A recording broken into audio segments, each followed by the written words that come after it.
What's up guys, welcome to the channel. In today's video, we're going to go over the test maxing best for you food pyramid. I am currently editing this video and I just realized that you can barely even see the pyramid. So in the top right corner, I'm going to put a new pyramid that I'm editing in and it's going to go alongside the video. So I hope that helps. So we all know, we've all seen the USDA food pyramid. We all know it's BS. So I'm attempting to make my own tier list. If you guys have any objections, put them in the comments, but I'm pretty sure I'm spot on with this. First up, we got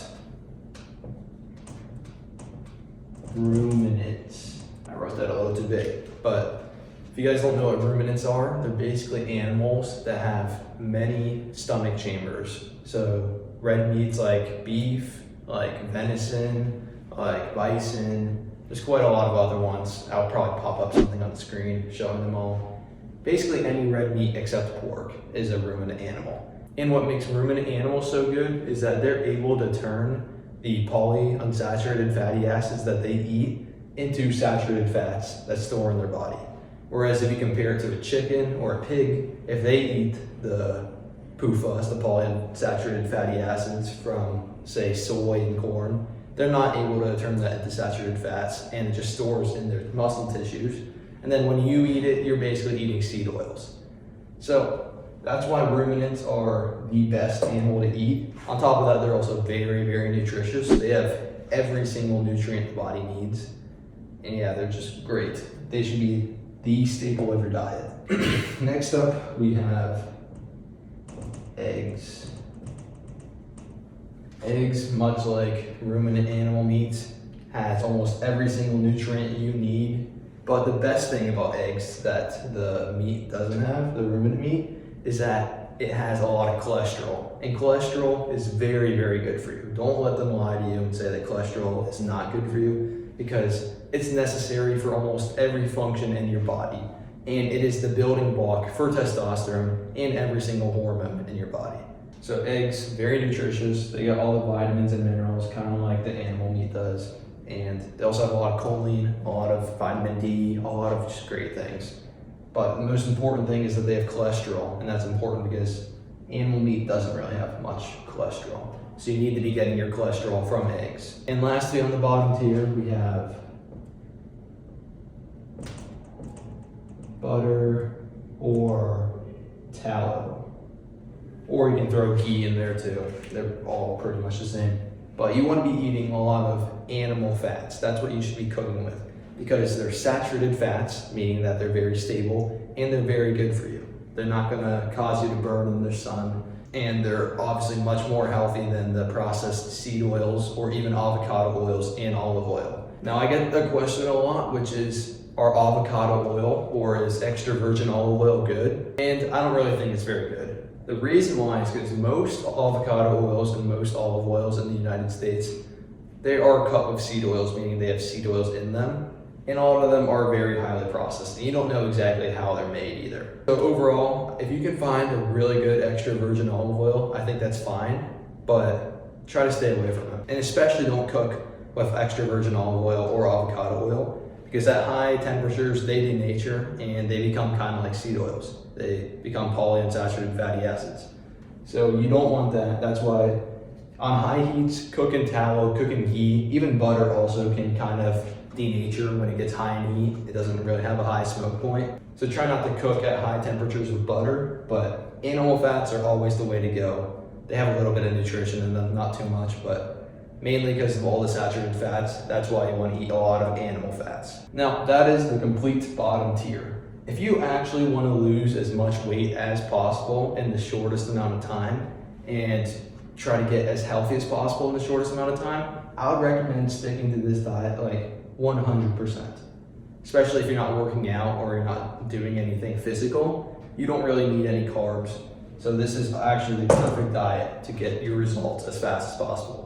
But even if you don't do that and you include some of the stuff in the other tiers I'm about to show you, this bottom tier should probably make up around 70 to 80% of your overall diet, no matter what you're doing. Now, if you're bulking, you probably want this closer to the 70% or maybe even a little lower. But if you're cutting, you want to get this tier up as much as possible, because these foods Not only are they extremely nutritious, but they're extremely filling and they're gonna keep you full for long. Now, first up in the second tier, I'm gonna be putting seafood.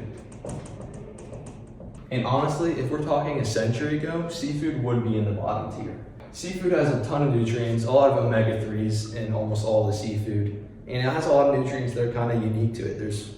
You can get every nutrient you need from ruminants or eggs, but seafood has the highest concentration of omega-3s, and a lot of zinc and iron is very highly concentrated in seafood as well. The main problem with seafood nowadays is that the oceans are extremely polluted.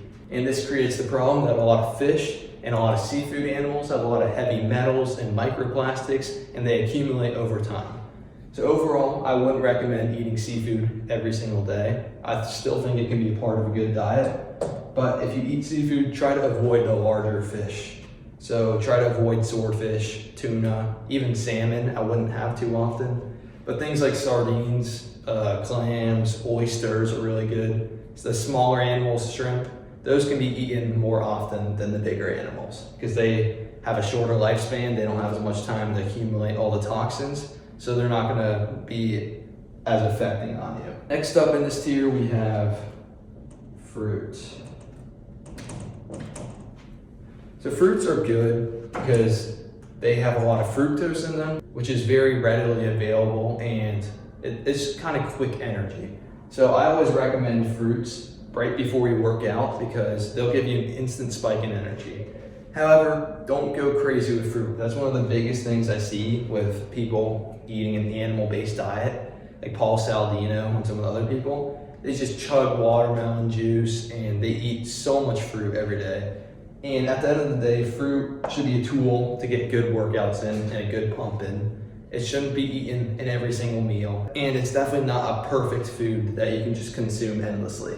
Especially if you're cutting, almost any carb while you're cutting, it's just going to hurt your progress overall because carbs spike your blood sugar, which is going to make it harder for you to put off weight, and it's going to make you more hungry. So fruit is good, but don't eat too much of it. Next in this tier, we have rice/potatoes. I think you should eat more of these in the wintertime. And overall, they're kind of neutral on you. They kind of just give you energy. They're not going to supply you with very much nutrition, but for your workouts, I think they can be very helpful. Now, some things to note with these, when you're eating potatoes, sweet potatoes are also included in that. Don't eat the skin. The skins have a lot of oxalates and other anti-nutrients that you don't want. And when you're eating rice, try to go for a short grain rice like our arboreal rice because it contains less arsenic than the other rice types. And it's also usually not processed at all. You don't want enriched rice. And also make sure it's white rice and not brown rice. I don't think it's not the end of the world if you eat some brown rice. A lot of people in this space act like if you do one little thing wrong, it's gonna make some big change. It's not that big of a deal at all. But white rice is generally better because it has less heavy metals like arsenic, and it has less anti-nutrients like phytic acid. So go for white rice, arboreal, shorter grain if you can, and then potatoes. And don't overdo it, just like the fruit. They should be used as a tool to fuel your workouts. So maybe a few hours before your workout, you can eat some rice and potatoes. Maybe the day before, you can eat some. But don't overdo it. All right, next up we have raw milk. Raw milk's an interesting one because it's very, very good for you. It's very nutritious. But if you're a full-grown adult, it's not necessary at all to eat. So if you can't get your hands on it, then don't worry about it. If you're developing, if you're growing, it's very, very good. It has some growth hormone in there that'll help you out. And if you're bulking, it's also very, very good because it has the perfect ratio of carbs, proteins, and fats, and it has a compound in it. I forget what it's called, but it makes it very addicting.